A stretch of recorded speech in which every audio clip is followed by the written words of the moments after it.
So if you've ever watched The Princess Bride, you know what the classic blunders are. The first is to never get involved in a land war in Asia, and the second is never to go in against a Sicilian when death is on the line. Those are very important life lessons for you, of course. If you are doing Bible study, though, there are a couple other classic blunders that people fall into, and we are going to talk about some of those blunders today. So we're going to do that as we continue our study in the book of John, and I hope you'll stick around and enjoy the ride.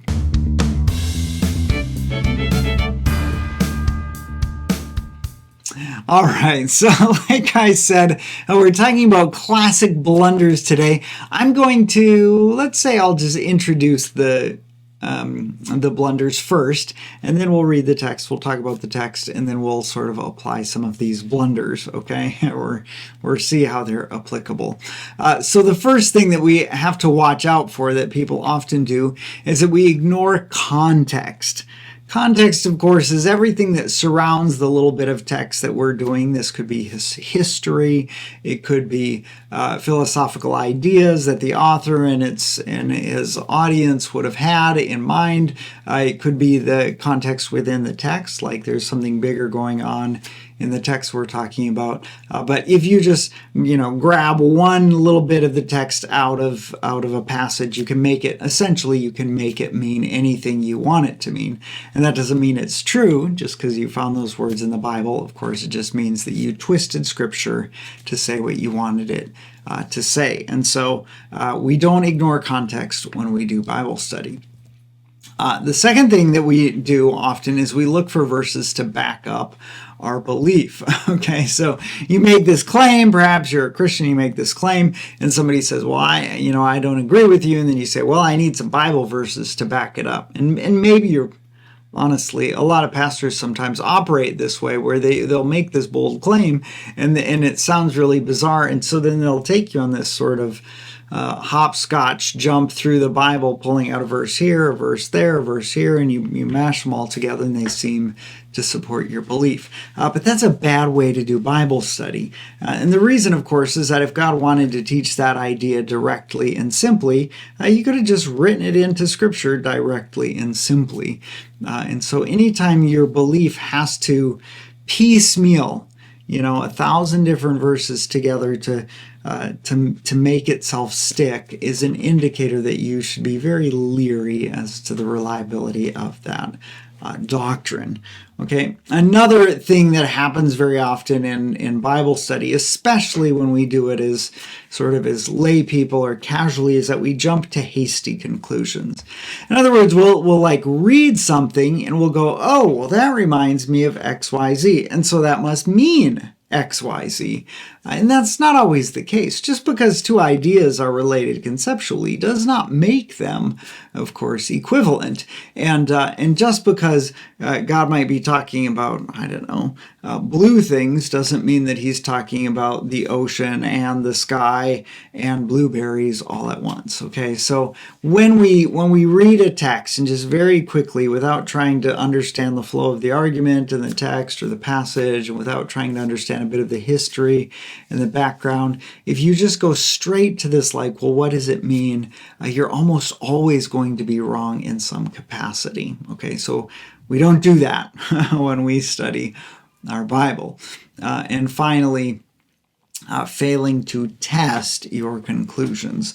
So you might have gone through your passage with reasonable care, and you've put together some ideas that seem to fit, and they seem not to ignore context, and they don't seem to be too hasty, and they seem to understand a lot of things. And then you come up with this conclusion, well, it must mean X, Y, or Z. But if you don't test that conclusion, you're liable not to catch important gaps. Okay, so for instance, you might come up with this idea that, like, I don't want to make something up on the spot, right? You might come up with this idea that sounds really good, but when you take that idea and you apply it to something else, you might go, oh yeah, well that doesn't make any sense whatsoever when we look at this other text, when we look at this other portion of Scripture. Okay, so there have been a lot of theories, doctrines, theologies that have been proffered over the years that at face value they seem really, really good. But when you hold them up against different scriptures, like, you realize that they don't hold quite as much weight as they ought, right? And so our ideas, our conclusions of Scripture, they need to not only fit with the passage that we're talking about, but they need to not contradict other places in the Bible, okay? And that's I would say, unfortunately, a much bigger one than we might think of, because it's hard work. It's hard work to think, like, does that run into other scriptures? And if you're not familiar with all of the scriptures, then you might not readily recognize those things as well. Okay, so that's a lot of theoretical here, but I just want to review these, of course.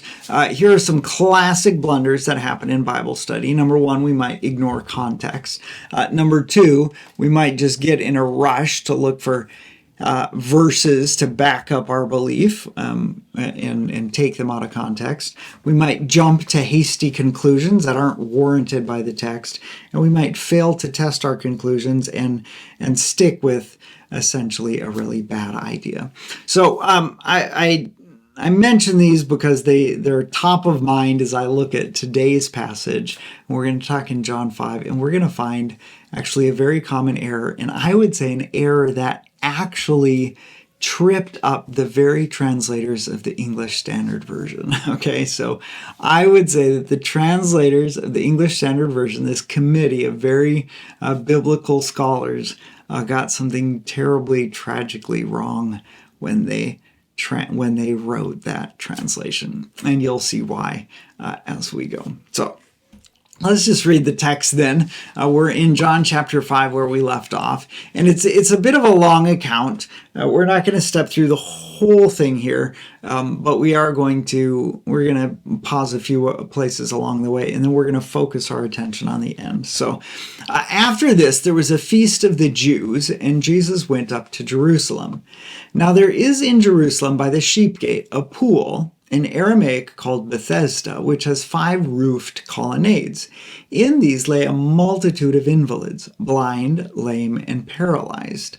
Okay, now you'll notice here we're at verse 3, and then it skips straight to verse 5. And the reason for that is explained in a footnote here in the ESV. And actually, I think I have a slide here for this. So there is a footnote for the ESV that says this: some manuscripts insert, wholly or in part, waiting for the moving of the water. For an angel of the Lord went down at certain seasons into the pool and stirred the water, and whoever stepped in first after the stirring of the water was healed of whatever disease he had had. Okay, so this is a good clue and a good reminder to us that we need context to understand a passage. And what that footnote explains to us is, we have a lot of copies of John, some more complete ones, and some just little scraps or fragments or quotations from various places. And when scholars look at all of those, there are some minor differences between some of them, and they have to figure out which one got corrupted, which one was miscopied or deliberately tampered with, right? And so what you have when you look at the manuscripts of John chapter 5, the copies that we have, many of them have this statement in here, but it's not consistent between them. It's phrased in different ways, uses different terminology. It's very inconsistent, and it's not in all the manuscripts. And so it seems reasonably clear that this is a note of context that was added later. Okay, so when John first wrote this, he said there's this multitude of people laying around this pool in the pool called Bethesda, and he doesn't explain what it means because his audience would have been familiar with it or would have known what the legend was. And later on, as time passes, of course, people start to realize, nobody knows what that means. And what happens is there's a conversation Jesus has with the man in just a few minutes, where if you don't understand this tradition, then the conversation doesn't really make any sense. And so somewhere along the line, a scribe just inserted this in here to say, oh, and by the way, here's the deal with that pool. When the water was stirred from time to time, whoever got into it would be healed. Okay, so if you were sitting there waiting by the pool, you'd just be waiting and waiting. And if the pool got stirred, presumably there's a mad dash for the pool to get healed. Okay, and the scribe wrote that in there because he knew that as this history sort of disappeared, then later audiences wouldn't be able to make sense of this passage. You need the context. You actually need the context. And I'm going to rabbit trail just for a minute here. There's this Protestant doctrine that we talk about as sola scriptura, which means that Scripture is our only authority. Okay, and it's a great idea to have, but there's a danger there in saying that all that you need to understand Scripture is Scripture itself. And the reality is there are many things in the Scriptures that were written to an audience that assumed, that presumed a certain understanding, a certain background. And without that contextual understanding, without that cultural understanding, those texts become, especially as time and distance increase, those texts become sort of opaque to us. We can't see them clearly. We can't understand them as they were intended because we're missing all the background information. And so all the background information doesn't have authority over us, of course. What the background information is vitally important for us, though, is so that we can understand the text as it was originally intended to be read, as it was intended to communicate. Okay, so there's a lot of good scholarship out there these days that is sort of digging into some of these cultural and historical backgrounds that help us understand the text. And a good study Bible can help you with this, and commentaries can help you with this. But there's also some other things that come on up. Michael Heiser, I think, has done a very good job recently of prior to his passing of explaining some of the intertestamental history, some of the Jewish culture and belief and philosophy that was going on around the time of Jesus' birth and ministry, to help us understand how Jews would have perceived what was going on and what they would have thought about it. Okay, so at any rate, here's just actually, some you might even say this is a textual example of our need for context, that a later scribe who's translating this Bible literally thought, nobody's going to get this if we don't put this note in here. Okay, so a bit of a rabbit trail there, but back to our text. So there's this multitude of invalids, blind, lame, and paralyzed. And modern translators took that text out because they realized it wasn't in the original, but they put it in the footnote so that you can still use it to understand it. It says, one man was there who'd been an invalid for 38 years. And when Jesus saw him lying there and knew that he had been there a long time, he said to him, "Do you want to be healed?" Okay, so this question maybe gets to that point where Jesus is like, you've been here a long time, the water's been stirred a lot, I'm sure, don't you get in, right? And this is maybe what the sick man is thinking, because he responds in verse 7, the sick man answered him, "Sir, I have no one to put me into the pool when the water is stirred up.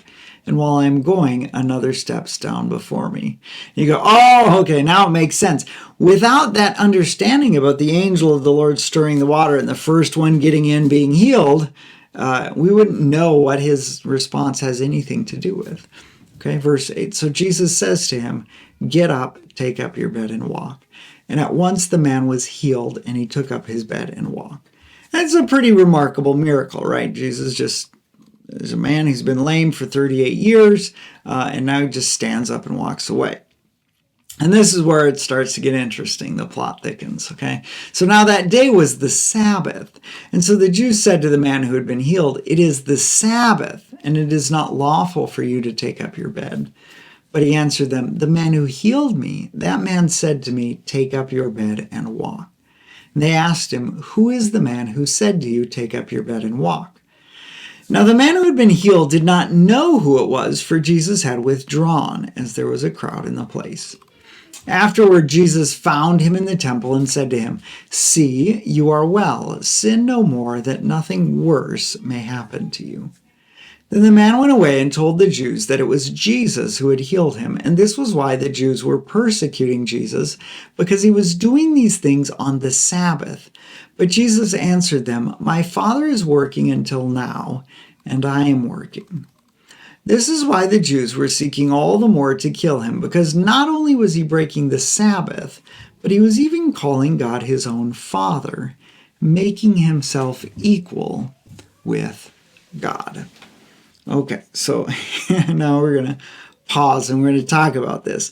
All right, now you have to understand that what's going on here is that the Pharisees, right, they see the Jews, the Jewish leaders, they see this man who's been healed after 38 years, and they should be amazed, and they should be looking for more, and instead they're hung up on the fact that this guy is carrying his sleeping mat around and it's the Sabbath, and to them, to carry your sleeping mat is a violation of the Sabbath. Okay, so they miss the forest. They're looking at a tree, right? They're looking at the man carrying his mat, and they want to know, why he's doing such a terrible thing. And of course, the guy just excuses himself. He said, "Look, I just did what the guy who healed me, he told me to do this," right? So a guy who can miraculously heal you, if he tells you to pick up your mat and walk, you just do it, right? You don't ask questions. And so they turn their attention from the man. Okay, now we're on to bigger fish. They try to find out who this guy is who's doing this healing, because evidently they haven't made the connection yet. It's Jesus. And then when they find out it was Jesus, then they're persecuting Jesus. Why? Because he's healing on the Sabbath. They don't care that he's healing.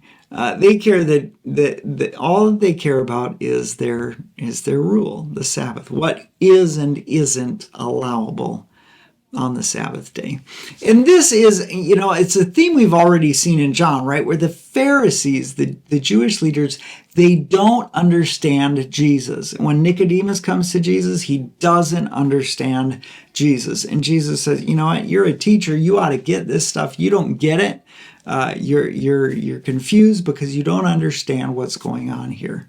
Right? And so the theme all the way through John, you see this theme. The Pharisees don't understand what Jesus is saying and doing. They don't get it. They're blind. They're seeing, but they're not seeing. They're hearing, but they're not hearing. They don't understand it. And I cannot underscore this enough, because the context of what happens in verse 18 is the context of the Pharisees not understanding what they're talking about. They are not understanding Jesus rightly. They are wrong when they assess Jesus. Okay, so when we read verse 18, this was why the Jews were seeking all the more to kill him, that is Jesus, because not only was he breaking the Sabbath, but he was even calling God his own Father, making himself equal with God. When we read that, we often hear, and I've heard this used many times to say, "See, Jesus claimed to be God." Now, here's the deal. Jesus is not claiming to be God here. He's not. Listen to what Craig Keener says about this. Craig Keener says, in chapter 5, verses 19 through 30, Jesus responds to the view that he makes himself equal with God, arguing that he is not making himself equal to God. Okay, and this was published in the Trinity Journal in 1999. Craig Keener is a well-known scholar, and he is saying, look, Jesus is not claiming to be equal with God here. In fact, he corrects this statement or this belief of the Pharisees in the next 11 verses, right?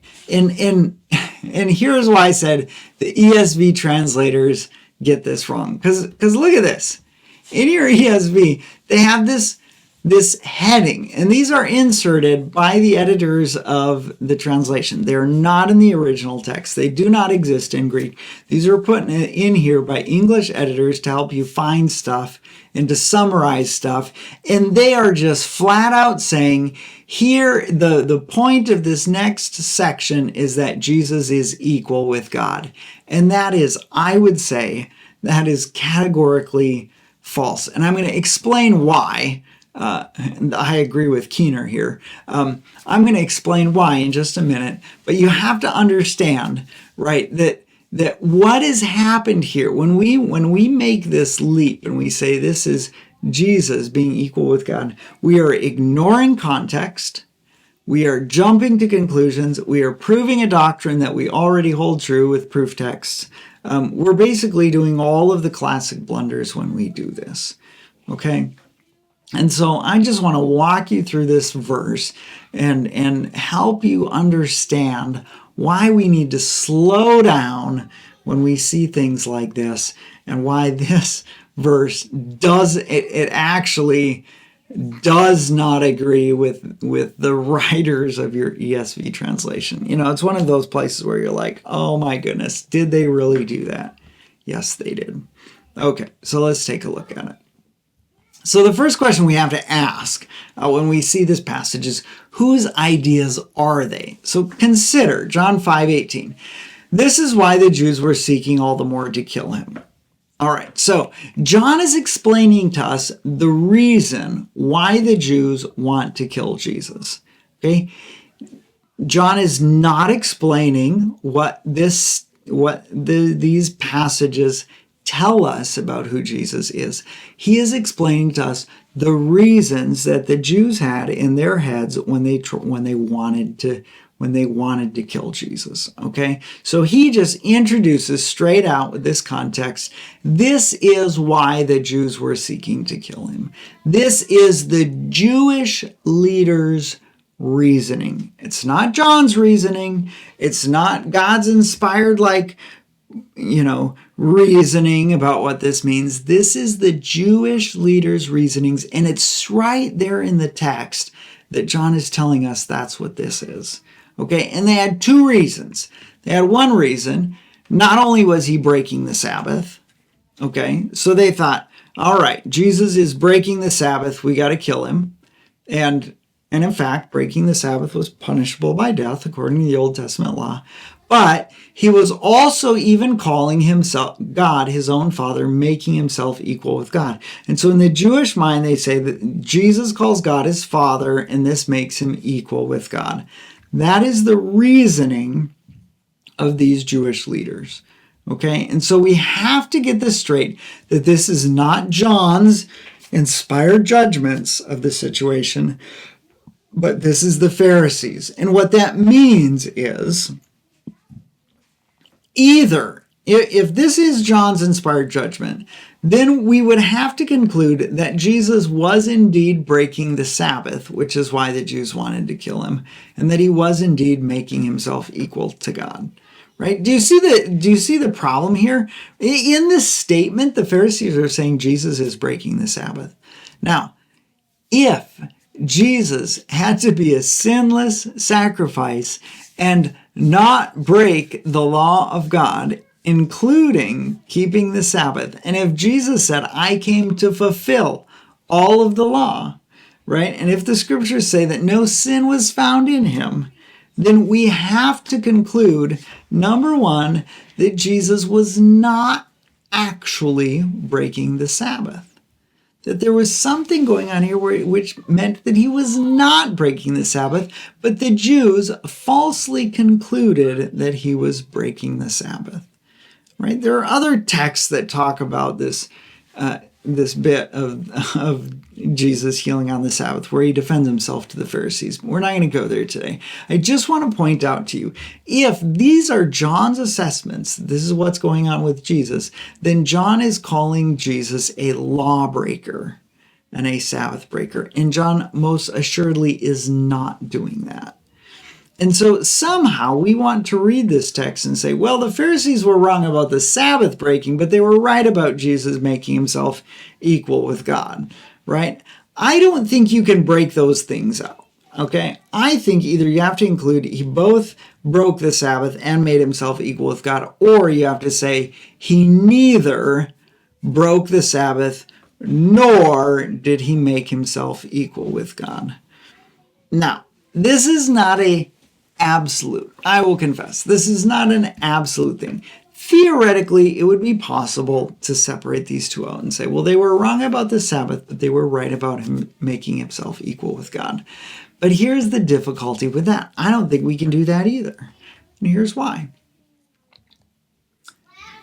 If calling God your Father makes you equal to God, then what does that say about us? Because Galatians says, because you are sons, God has sent the Spirit of His Son into our hearts, crying, Abba, Father. And we are taught by Jesus to pray, Our Father who art in heaven. And we are called sons and heirs and co-heirs with Christ. We cry out, Abba, Father. And if we call God our Father, and we know we're not making ourselves equal to God, then why would we turn around and conclude that when Jesus called God his Father, he was making himself equal to God? Do you see the problem? Like if you take this as a claim that Jesus is making himself equal to God, you have to buy this premise that anyone who calls God his Father makes himself equal to God. And I don't know of any Christian who is going to say, I'm equal to God because I have called him my Father. And so what we do is we say, well, it's different for us, and Jesus is in this own category by himself, and so when he calls God his Father, that's making himself equal to God, but when we do, it's not. It's ludicrous, right? It's absolutely untenable. And when you put those two things together, that not only are the Jews wrong about Jesus breaking the Sabbath, but also that we call God our Father without making ourselves equal to God, then you have to assume that the Pharisees are wrong in their assessment about Jesus making himself equal to God by calling God his Father. Okay, is that clear? I hope it's clear. And so then we come back with Keener and we say, okay, so what happens next in verses 19 through 30 is that Jesus corrects the Pharisees' wrong understanding. Okay, we're not going to cover that today. That's a whole nother lesson in and of itself. But I wanted to bring you back to this sort of where we started with this idea that we have some classic blunders in doing Bible study. When we ignore context, like many scholars do, many Bible teachers do, when we ignore that this is the reasons that the Jews had for wanting to kill God, and they're always wrong about Jesus. When we look for verses to back up our belief, okay, so you have this doctrine of the Trinity and you want lots more verses to sort of prove that you're right, that Jesus claimed he was God, then you seize upon this verse really quickly and you go, oh, hey, see, Jesus made himself equal with God. It's bad Bible study. It's irresponsible use of the scriptures. When you jump to a hasty conclusion, when you just read it really quickly without examining the whole thing, without realizing that the making himself equal to God accusation and the breaking the Sabbath accusation are held in parallel, they're together, you come to this faulty conclusion. And of course, if you fail to test your conclusion, if you fail to ask the question like, okay, well, if Jesus calls him God his Father and that makes himself equal to God, then how can we call God our Father? How can he teach us to pray that way? How can the scriptures say that God causes us to call out Abba, Father? How can the scriptures call us sons and daughters, right? And so when you fail to test those conclusions, you grab this bad conclusion and you go with it, and you don't even think to question it, because not only is it there, but then also, oh, hey, you look in your ESV Bible and the Bible itself seems to say that this is Jesus claiming equality with God. It is not doing that, my friend. It is not doing that. And so you have to be careful, and especially with these dang headings that they put in the Bible to help you. Often I just cringe because they divide up the text, they separate things from the context. Sometimes they're misleading, and in this case, I think it's outright wrong. So I hope that the next time you're reading John and you get to this passage, you will see that the Pharisees are looking at Jesus and they're all kinds of wrong. They want to kill him because they don't understand who he is and what he's teaching and what he's claiming and what he's doing. And I want to warn you, don't be like the Pharisees. Don't fall into the trap in following after their mistaken conclusion that when Jesus called God his Father, he made himself equal to God. God bless you, and we'll see you again here next time on the Apostles' Mailbox.